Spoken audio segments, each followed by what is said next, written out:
Hello and welcome to your Security Boost podcast, in which we demystify security and simplify protection for your personal and business valuable assets. I am Yota Nikolaidou, your hostess. Let's get started.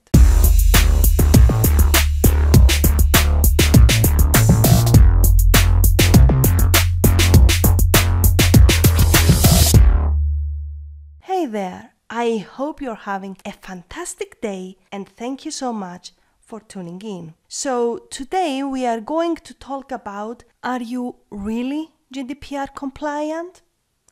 The next day for businesses. On the 24th of May, all business people wanted to see what will happen by the 25th of May. Something like a doomsday expectation feeling in the air. Let's look at a few scenarios on how this day played out. Scenario number 1. I have a DPO assigned. My responsibilities are covered. Nope, they are not. Having a DPO assigned is not your responsibility. It is just the first step in the process. Whether you like it or not, understand its value or not, the purpose of the GDPR is to protect people's private data. In an era where data is the most valuable asset, even more valuable than oil in fact, the impact of cyber attacks and data breaches are affecting people. Scenario number 2. I am covered. I have done everything requested of me. Getting prepared for the GDPR regulation is very important. However, the real value of our preparation comes when a client complains about their data privacy, when a breach or a cyber attack occurs, and a small or big number of clients' privacy is impacted in a negative way, and the scale of this impact.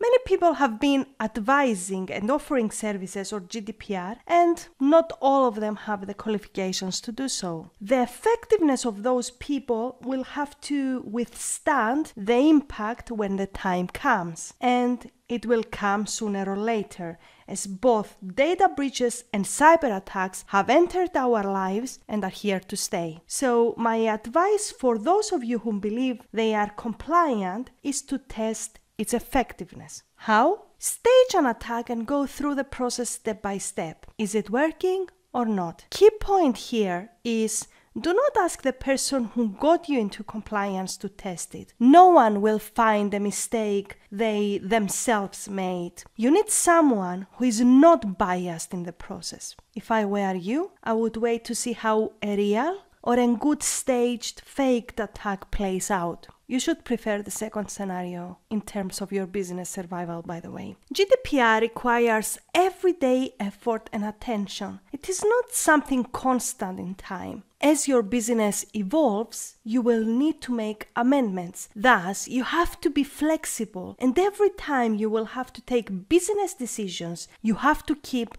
clients' privacy in your requirements list. Additionally, if your DPO is not the right person, well, you do not even need to test the effectiveness of your compliance to know you will have an issue. If you are interested in learning how to select the right DPO, then How to Select DPO Officer for Your Business podcast is for you. You will find the link in the description of this episode. And scenario number 3. I cannot do it. I do not have the money, I do not care, it will not affect me, and let's hope I will not get caught by my country's data protection authority. So GDPR is a legislation, which means that is mandatory. Yes, the authorities will not move around giving fines the first day of its effect, because this is not their goal and because it is not how the legislation works. It is like driving a car. If you speed up more than the limit, until you get caught, there is no fine. But if you get caught, you pay the fine. The same happens with GDPR, even though the fines are much higher. Until you get caught, theoretically, you are okay. But the main question is, how easy or possible is it to get caught, right? Let's see when you get caught. In 3 cases.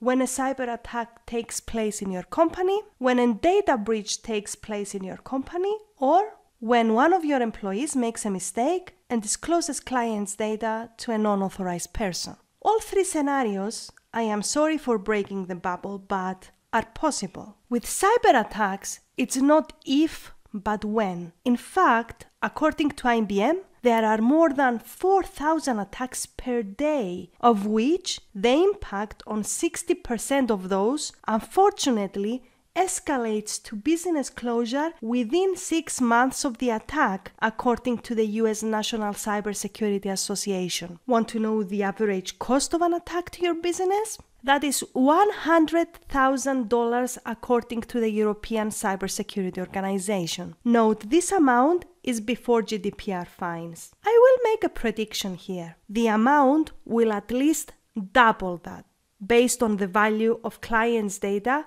which will be affected by the cyber attack. If you want to read more about the probability of cyber attacks, then the article The Trojan Horse of Protection is for you. I will have the link in the description of this episode as well.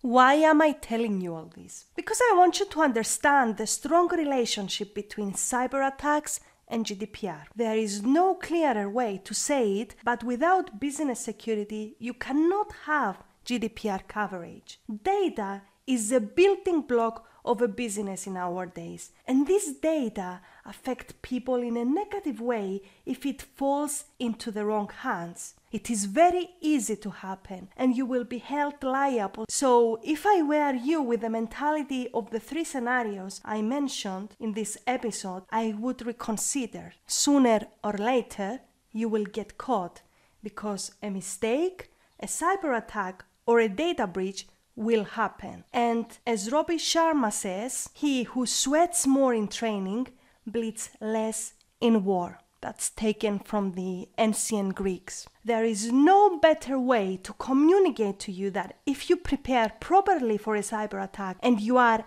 in the state of anticipation, you will face the least impacts of it. Not only from GDPR fines, but from a cyber attack impact as well. Attack anticipation is the ultimate strategy and the best investment for your business. You can tweet this. Here is the truth. This regulation is here to stay because it serves a very important purpose, so make peace with it and start preparing properly for it. In fact, there is another legislation in fast preparation from the EU regarding cyber attacks. So this is the new reality. Laws will protect citizens from the impact of cyber attacks, data breaches, and mistakes. Getting a DPO is the first step for GDPR compliance, but it is not enough. The most important step is to select the right DPO so that she gets you prepared properly to minimize the impact of an attack to your client's data. Plus, GDPR compliance has a double effect. If you noticed earlier, in the beginning of the podcast, I mentioned the impact of a cyber attack to your business. If you do your compliance properly, you minimize your reputation risk, cost of an attack, and the possibility of your business not to survive. There are many factors that can close down a business. The most current and dangerous is cyber attacks, so get prepared for it. I'm going to repeat today's tweetable because of its value. He who sweats more in training bleeds less in war. From Robin Sharma and the ancient Greeks. And because most of the times the most valuable message is hidden in a code, here is my code for this week. Attack anticipation is the ultimate strategy and the best investment for your business. So I'm now turning it over to you. If you found this podcast useful, tag someone who needs this information. I would also like to hear your thoughts on GDPR compliance and the factors which create confidence about GDPR preparation. I cannot wait to hear your comments, so leave them below or head to yotanikolaidou.com and let's continue the conversation. You will find the link in the description of this episode. Have a great day, and until next Monday, stay safe.